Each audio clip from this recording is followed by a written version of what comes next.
Selamat pagi, selamat siang ya. Selamat siang. Hari ini kita sedang berada di apa namanya itu? Kampung Batu Payung.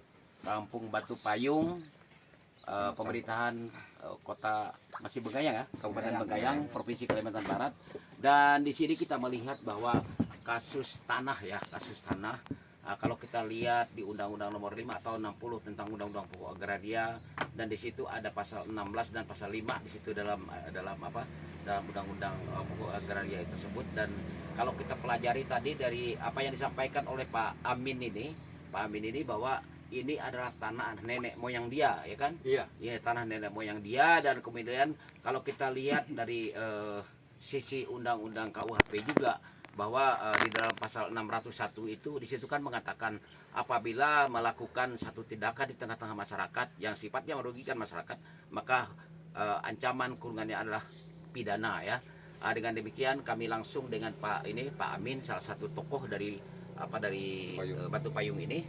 Selamat sore Pak Amin. Selamat sore juga, Pak. Ya, kira-kira bagaimana ceritanya tanah ini kok bisa jatuh ke perusahaan? Itu awalnya tahun 79 dari PT Bumi Kapot tuh masuk minta izin ya ke masyarakat sini untuk membangun suatu PT perkalengan ya. Jadi tahun 79 tuh diwakili dari pihak perusahaan, diwakili Aki Bayhaki. Jadi mewakili untuk pembebasan lahan sini pada waktu rapat ya, Jadi dari pihak perusahaan itu bercerita bila perusahaan itu pemakaian lahan seberapa besar masyarakat sini, jadi dibayar. Jadi sisanya akan dikembalikan lagi ke pihak yang pertama gitu. Tapi tahu-tahu begitu selesai surat dari pihak perusahaan tuh keluar surat. Jadi kayak surat itu istilahnya tuh, jadi lahan milik pihak perusahaan, tanaman dan rumah dan bangunan itu milik pihak pertama gitu loh. Jadi sampai sekarang ini belum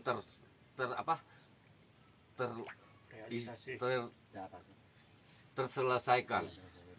Jadi dari pihak perusahaan tuh sementara keluar peraturan tahun berapa ya, tahun 90 berapa ya. Jadi dia keluarkan surat bangunan dan bangunan rusak tidak boleh diperbaiki dan tidak boleh menanam apapun di lahan tersebut. Jadi masyarakat sini mau makan apa istilahnya gitu kan. Kalau namanya pohon, contoh kelapa kan mungkin ada kena angin tumbang apa gimana. Berapa luas tanah itu Pak? Kalau keseluruhan sekitar 80 lebih ya hektarnya ya. Yang dipakai perusahaan berapa hektar tuh? Dipakai seharusnya. Kalau kita sekarang terhitung ya, kalau kita hitung dari pihak perusahaan yang terpakai cuman hanya sekitar sama tambah udang sekitar kurang lebih nggak sampai 20 hektar. Pada mereka. Tapi sekarang itu diklaim semuanya ya? Ya diklaim semua. Artinya di sini pencoplokan tanah ya? Iya. Jadi seakan-akan bahwa ini dirampas gitu ya? Iya. Jadi, iya kayak gitu. Hak masyarakat itu tidak dihargai dan tidak sesuai dengan janjinya yang pertama ya, enggak? Iya betul itu. Kalau janjinya pertama gimana tuh? Kalau janji pertama kan istilahnya kan pihak perusahaan tuh memakainya berapa luas, itu yang dibayar sama pihak yang pertama. Jadi sisa lahan itu akan dikembalikan ke pihak ke satu gitu loh. Ya. Artinya pihak ke satu itu keluarga daripada Pak Amin ya? Iya. Orang tua saya sendiri. Iya. Ya. Buktinya sekarang enggak? Enggak, sampai sekarang ini enggak terselesaikan. Kemarin itu istilahnya dari pihak perusahaan bikin surat alasannya bahwa masyarakat sini menyewa ke pihak perusahaan. Jadi sedangkan istilahnya tanaman dan rumah bangunan istilahnya kan belum terbayar ya. Jadi disuruh harus sewa sama pihak perusahaan Jadi per tahun dihitungnya 2 juta, tapi masyarakat nggak perlu bayar. Ya. Alasannya ya, nanti biar ada kekuatan hukum. Tapi menurut pendapat saya ya, istilahnya kan itu hanya segera penipuan. Begitu kita tanda tangan, sewa habis, tinggal kita diusir. Jadi pihak perusahaan itu nggak mau bayar dengan perjanjian itu. Ya. Jadi saat ini warga merasa bahwa tertipu dalam proses ini ya. Iya, sangat jelas itu. Memang sangat jelas. Masyarakat kami di sini itu merasa sangat tertipu banget ya. Ini kan yang dirugikannya saat masyarakat ya. Kemudian ada nggak upaya-upaya kita untuk melawan mereka, dan kita akan audiensi di DPR Kabupaten Bengkayang sehingga masalah ini bisa bisa mencari satu solusi. Itu emang kita ada ya, pernah ya waktu kemarin itu istilahnya kan waktu dari pihak perusahaan itu suruh harus menyewa dari pihak perusahaan. Kita pernah lapor ke desa ya, lapor ke desa terus ke polisi. Pertama kita ke desa jadi juga nggak ada solusinya gitu loh Ya. Terus dari desa berpesan bahwa ini kita harus lapor ke kepolisian, tapi diantar sama kepala desa, tapi sampai sampai di kepolisian tuh kepala desa ngomong, jadi bukan lapor ya, cari solusi. Dan ada lagi pada waktu mereka mempasang baleho, jadi nggak tahu saya juga nggak tahu siapa yang mau nyobeknya. Jadi tahu saya dilapor sama polisi, dipanggil sama polisi. Padahal kita nggak tahu menahu. Tapi dari pihak perusahaan, waktu saya diminta keterangan dari pihak kepolisian, dia bilang nanti akan ada negosiasi. Tapi tunggu sampai saat ini udah setahun lebih ya, nggak ada. Baik, Pak Amin, terima kasih. Kita langsung mendengar Pak Jakaria sini, pengacara ini diundang oleh Pak Amin ya dengan kawan-kawannya. Iya, memang ada perencana Pak Jakaria ini ya, dia mau membantu masyarakat sini cari solusinya, jalan keluarnya kayak gimana gitu. Itu tergantung dari pihak masyarakat sini, tergantunglah Pak Jakaria gimana caranya yang terbaik gitu. Baik Pak Amin, makasih atas komentarnya, dan saat ini kita langsung ke Pak Jakarias sebagai penasihat hukum Kabupaten Bengkayang dan seluruh Kalimantan Barat. Dalam hal ini kita akan kita akan wawancara secara eksklusif dengan Pak Jakarias. Selamat sore Pak Jakarias. Selamat sore. Terkait dengan persoalan warga Batu Payung ini ya. Ya, Batu Payung. Warga Batu Payung yang berkaitan dengan judul tanah ini ya, tanah nenek moyang kemudian dirampas. Jadi seakan-akan dirampas. Memang kalau kita lihat dari Undang-Undang Nomor 5 tahun 60 tentang Undang-Undang Pokok Agraria yang tercantum itu pasal 16 dan pasal 5 ya. Jadi jelas bahwa ini mafia tanah di sini. Nampaknya mafia tanah. Kira-kira Pak Jakarias untuk mengomentari kasus ini seperti apa Pak Jakarias? Ya, di sini nuansa pidananya luar biasa. Karena pada saat saya melihat dokumen itu, ada beberapa masyarakat seolah menyerahkan kepada perusahaan, tapi masyarakat itu tidak tahu tanda tangan. Artinya ada pemalsuan dokumen di sini. Nah, sehingga perusahaan bisa mencaplok hampir seluruh lahan Batu Payung ini menjadi milik dia. Nah, upaya kita akan mengadakan dialog dengan mengundang perusahaannya, BPN, untuk melihat seberapa luas tanah dimiliki oleh perusahaan, ya kan? Kemudian seberapa luas seharusnya perusahaan memiliki tanah itu. Karena apalagi perusahaan selama ini tidak pernah menggarap. Artinya sudah lama tidak menggarap. Artinya lahan-lahan yang dimiliki perusahaan harus kembali ke negara. Kenapa? Karena ditelantarkan oleh perusahaan. Jadi perusahaan ini dengan dasar untuk membuat perusahaan pengalengan itu hanya akal-akalan, dengan tujuan untuk mencaplok semua lahan-lahan milik masyarakat. Faktanya apa? Lahan yang digunakan untuk pengalengan itu hanya berapa lama itu Pak Amin?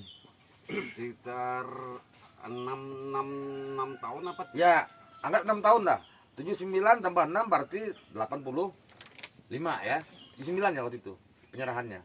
Iya, penyerahan tahun 79. 79. Berarti setelah 6 tahun ke depan kan berarti baru 85. Sekitar 86. 86. Nah, 86 ke sekarang kan cukup lama itu.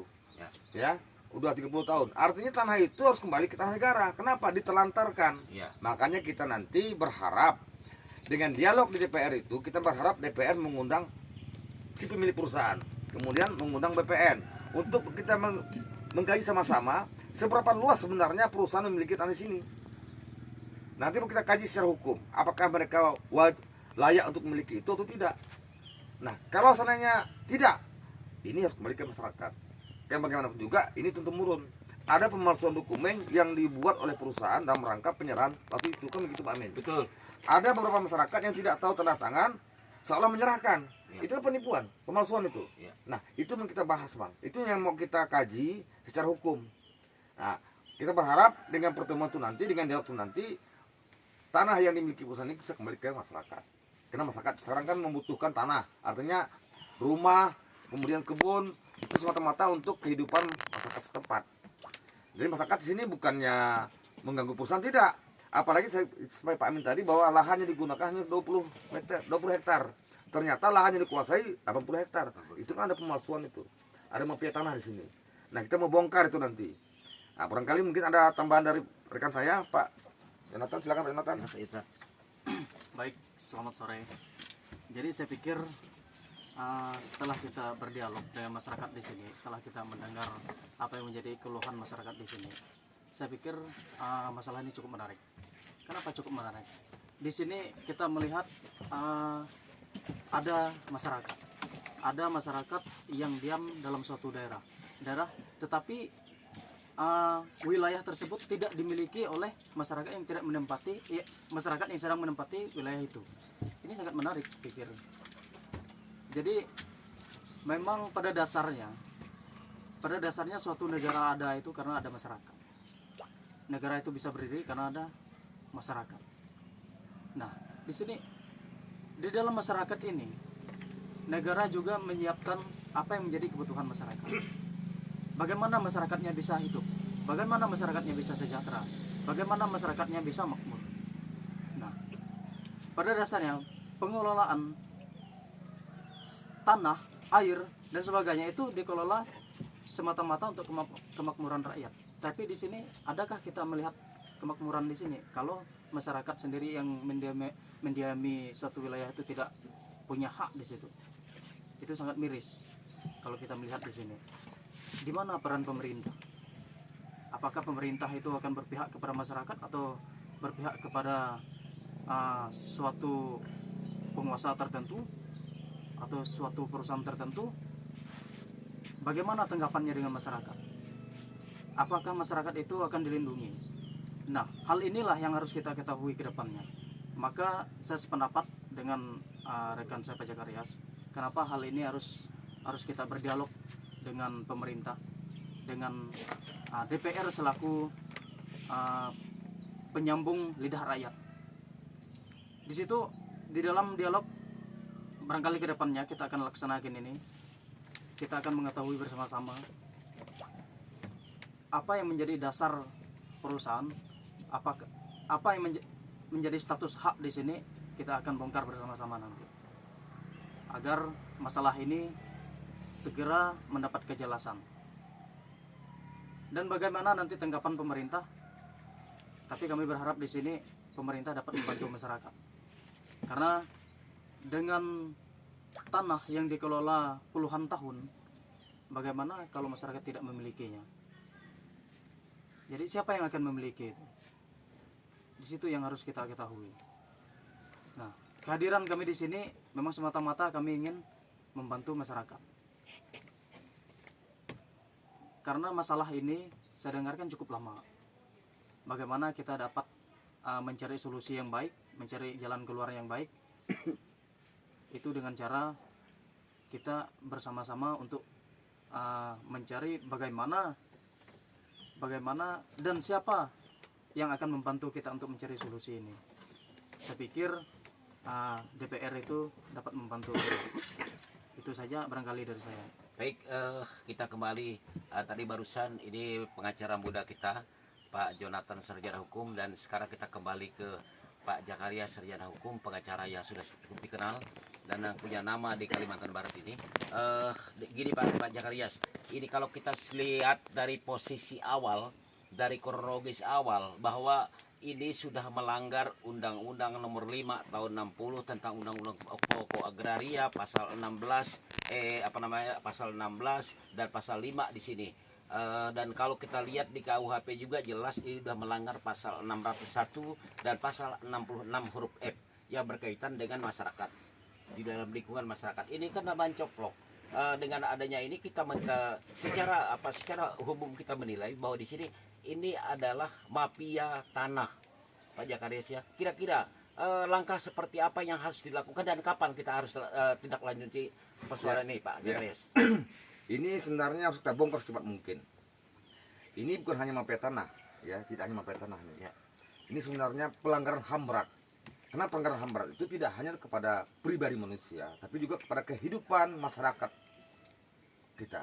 Artinya masyarakat di sini tidak bisa membangun rumah, tidak bisa berkebun. Karena seperti yang disampaikan oleh Pak Amin tadi, rumah yang ada dibiarkan sampai roboh, tidak boleh dibangun. Kan begitu Pak Amin? Betul. Itu namanya pelanggaran berat, pelanggaran HAM berat. Maka kita akan berjuang semaksimal mungkin bagaimana hak-hak masyarakat ini kembali ke masyarakat. Jadi dengan pertemuan hari ini kita berharap pemerintah, kemudian lembaga-lembaga sosial lainnya akan mengetahui bahwa di sini terjadi pelanggaran HAM berat. Kenapa? Karena masyarakat tidak boleh membangun rumah, tidak boleh menanam kembali tanam tumbuh yang sudah mati. Kan begitu Pak Amin? Nah, semoga dengan nanti perjuangan kita masyarakat bisa mendapatkan hak-haknya, Pak. Ya. Jadi harapan kita nanti semua kepada masyarakat bisa membantu kita, baik dari pihak pemerintah, DPRD maupun dari pihak-pihak masyarakat lainnya bisa mendukung kita untuk memperjuangkan hak masyarakat di sini. Begitu saja Pak. Baik. Karena di sini saya lihat bahwa ada pelanggaran HAM berat di sini. Baik. Demikian hasil wawancara kita dengan Pak Jakarias, dan kita kembali lagi dengan Pak Amin sebagai sebagai pemilik tanah yang nenek moyang atau orang tuanya ya Pak Amin ya. Iya betul. Kira-kira Pak Amin, ini kan kasus yang sudah cukup lama.